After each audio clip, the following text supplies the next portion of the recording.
په دې ویډیو کې در سره داسې یو واقعه شریک کوم چې هغه د دعا د قبولیت حوالې سره ده. ډېر خلک دا وایي چې موږ دعاګانې ځان له کوو خو زموږ دعا نه قبلیږي. یو ډېره انټرسټینګ واقعه ده. یو ملګري لیکلي دي چې زه په دوبۍ کې وم او رس الخیمه راتلم. دوبۍ نه رس الخیمه راتلم. رس الخیمه او دوبۍ د یو ای ای د یونایټډ عرب امارات دوه سټیټونه دي. دوبۍ ځان له سټیټ دی، دوبۍ ځان له ښار دی، او رس الخیمه چې کوم دغه ځان له یو ښار دی، ځان له یو سټیټ دی. نو یو ملګري لیکلي دي چې زه کله د دوبۍ نه رس الخیمه راتلم نو په لاره د غرمې د مونځ ټایم په ما باندې راغو. ما جومات سره ګاډی ودرولو او جومات له چې دننه شوم خاص به معمول لومبني صف ته مې ځان ورسولو. زما عادت په ویده و چې زه به لومبني صف له تلم. لومبني صف له چې کله لاړم په هغه صف کې یو سړی داسې ناست و چې د هغه رنګ تک تور خو د هغه په مخ کې یو نور لکه مطلب هغه تک تور د یمنی و تک تور لکه اکثر به تاسو کتلی د حبشیان تک تور شکلی وي خو د هغه په مخ کې داسې یو نور چې زما زړه غوښتل چې وایي زه د سره خبرې وکړم. وایي ما زړه کې ووایي چې کله دا مونځ ختم شي جمع ممه وشي نو زه به د سره خامخا لاس میلاوم، د سره به زه کښېنم الیک سلیک به ورسره کوم. مونځ چې وشو نو وایي دغه سړی چې کوم و دی لاړو د جومات په ګوټ کې کېناستو او قرآن شریف یې راوایستو، د هغې تلاوت یې شروع کړو.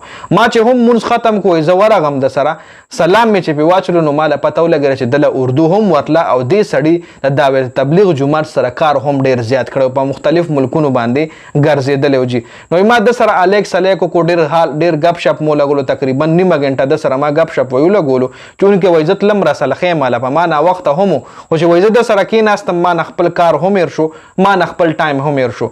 ډېرې زیاتې خبرې مې ورسره وکړې، ډېر زیات امپریس یې کړم په خپلو خبرو باندې چې کله ترې راپاڅېدم نو لاس مې ورسره میلاو کړو، ورله مې وی چې باباجي د دعا د قبولیت یو طریقه راله خو چې زموږ دعاګانې نه قبلیږي یار څه طریقه راله خو چې زموږ دعا قبوله شي.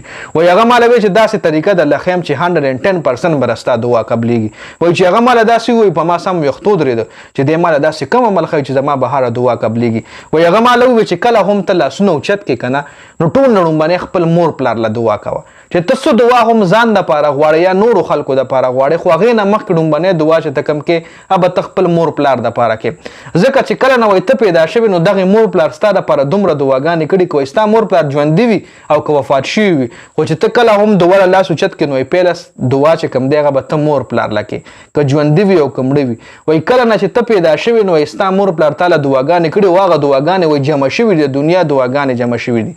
وایي که چېرې دا عمل تا شروع کړو دا دعا نه مخکې ټول هر چا نه مخکې لومبنۍ دعا ته مور پلار له کول شروع کړي نو اکثر به تاسو کتلی وي د ګرمۍ کې چې د سړک له وګورئ نو هغه دغه هیټ په وجه باندې هغه سړک باندې لرې موږ له لون لون ښکاري، ته به یې په دې سړک باندې چېرته اوبه ولاړې دي چې ته څومره ورجوختېږي نو هغه اوبه نه وي هغه سړک صفا کېږي. نو دا مشکلات چې کوم دی وایي دا به دومره لکه څنګه ته روانې وایي د مشکلات چې څنګه تا له راځي یا ته مشکلاتو له جوخ ورځي نو دا مشکلات به رستا ختمیږي. نو دې کس لیکلي چې کله نه ما دغه عمل شروع کړی دی نو زما هر مشکل حل شوی دی، په ما باندې ټول تکالیف راتلو نه مخکې الله پاک حل کړي دي. نو د مور پلار دومره غټ امپورټنس دی که ژوندي وي او که مړه وي لکه دا نه چې تا له به صرف مور پلار دعا کوي ته به هم مور پلار له دعا کوي. دا بالکل ریل اتنټیک واقعه وه چې یو ملګري لیکوې وه ما وی تاسو سره هم شریکه کړم. د ویډیو کتلو زیاته مننه جي. والسلام.